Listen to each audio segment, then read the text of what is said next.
ফাযাহাবু বিহি, যুবককে নিয়ে তারা যায়, ফাসসাইদু বিহিল জাবাল, তাকে নিয়ে পাহাড়ে উঠছে। ওঠার পর ফাইযা বালাগু যুরওয়াতা, পাহাড়ের চূড়ায় যখন নিয়ে যায়, যুবক আল্লাহকে ডাক দিয়ে বললেন, আল্লাহুম্মা কফিনিহিম বিমা শি'তা, ও মাবুদ তুমি যেইভাবে ইচ্ছা তাদের বিরুদ্ধে তুমি যথেষ্ট হয়ে যাও।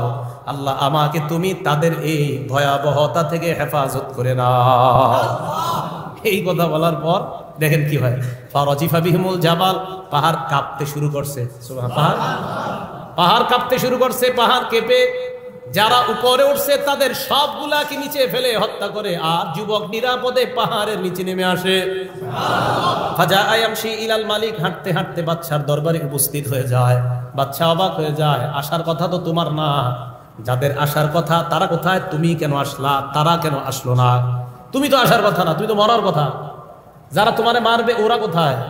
হাদিসের বর্ণনা, মা ফাল আসহাবুকা, এই সৈন্যবাহিনী কোথায়? তোমারে যারা নিয়ে গেছে ওরা কোথায়? হাদিসের বর্ণনাটা হলো মা ফাল আসহাবুকা, তোমারে যারা নিয়ে গেছে ওরা কোথায়, ওরা কি করছে?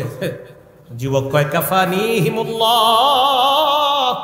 আল্লাহ তাদের বিরুদ্ধে যথেষ্ট হয়ে তাদের চক্রান্ত থেকে আল্লাহ আমাকে হেফাজত করেছেন।